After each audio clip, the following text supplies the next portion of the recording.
शिर्डी लोकसभा मतदानासाठी प्रशासनाकडून प्रक्रिया पार पडत आहे।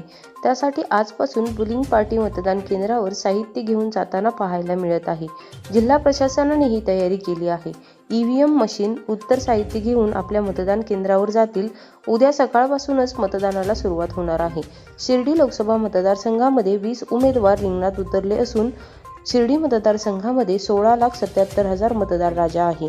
9,400 अधिकाऱ्यांसह कर्मचाऱ्यांची नियुक्ती करण्यात आली आहे, अशी माहिती मुख्य निवडणूक अधिकारी बाळासाहेब कोळेकर यांनी बोलताना दिली।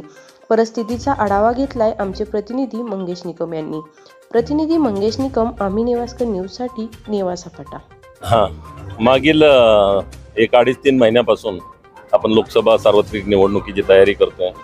आता तो दिवस उजाडत आहे। उद्या 13 मे 2024 रोजी आपल्या शिर्डी लोकसभा मतदारसंघासाठी मतदान होत आहे। या मतदारसंघासाठी आपण 1708 मतदान केंद्र तयार केलेले आहेत आणि जवळजवळ 16,77,335 मतदार हे या मतदान केंद्रावरती मतदान करणार आहे।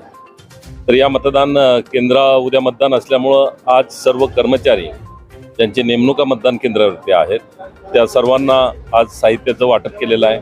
त्यामध्ये मतदान यंत्र असेल आणि आवश्यक सर्व साहित्य ते वाटप केलेलं आहे। त्यांना ते तपासून घेतलेलं आहे आणि आता ही सर्व पथकं सुसज्ज झालेली आहेत आणि ते आपल्या नेमून दिलेल्या मतदान केंद्राकडे रवाना होत आहेत। आज दुपारनंतर सर्व पथकं हे आपापल्या नेमून दिलेल्या मतदान केंद्राच्या ठिकाणी पोहोचतील। मतदान केंद्राच्या ठिकाणी आपण आवश्यक सर्व सुविधा दिलेल्या आहेत। त्याच्यामध्ये पिण्याचं पाणी असेल, वीज असेल, पंखे असतील। प्रत्येक ठिकाणी आपण व्हीलचेअर ठेवलेले आहे वृद्ध मतदारांसाठी। त्याचबरोबर पाळणाघर असेल मतदान केंद्र लोकेशनच्या ठिकाणी। त्याचबरोबर प्रत्येक ठिकाणी एक मेडिकल किट ठेवलेला आहे आणि त्यांचा एक प्रतिनिधी असेल। त्यामुळे ही सगळी व्यवस्था झालेली आहे। आतापर्यंत उन्हाळ्याचा बराचसा त्रास होता, त्यामुळे ते विचारात घेऊनही आपण ज्या पत्र्याच्या शाळा होत्या, जी अशी मतदान केंद्र होती, तर त्या ठिकाणी आपण पाचट टाकणं किंवा अन्य ज्या उपलब्ध गोष्टी आहेत, तळवट असेल, गोणे असतील, तर ते आपण टाकण्याची व्यवस्था केलेली आहे। त्याचबरोबर आता 2-3 दिवसापासून वातावरण बदललेलं आहे आणि मेट्रोलॉजिकल डिपार्टमेंटकडून आम्ही याचा डेली अपडेट्स घेत आहोत आणि त्या अनुषंगानं मतदान केंद्राच्या ठिकाणी लिकेज होणार नाही, त्या ठिकाणी पावसापासून वाचण्यासाठी पुरेशी सुविधा असेल त्याची व्यवस्था केलेली आहे।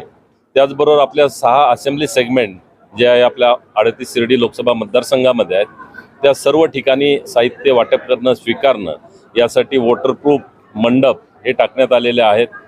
त्याचबरोबर मतदानाच्या बाबतीमध्ये यावेळेला जास्तीत जास्त मतदारसंघामध्ये कसं होईल यासाठी आपल्या जिल्ह्यामध्ये मिशन 75 ही मोहीम राबवण्यात येत आहे। याचा उद्देश सरळ आणि स्पष्ट आहे की जास्तीत जास्त मतदारांनी या मतदानाच्या प्रक्रियेमध्ये भाग घ्यावा, कारण आपल्याला स्वातंत्र्य मिळालं आणि आपण लोकशाही व्यवस्था स्वीकारली। या लोकशाही व्यवस्थेमध्ये प्रत्येक नागरिकाला हा मतदानाचा अधिकार मिळाला आणि मग तो गरीब असो, श्रीमंत असो, सर्वांना मिळालेल्या मतदानाच्या अधिकाराचं मूल्य हे समान आहे।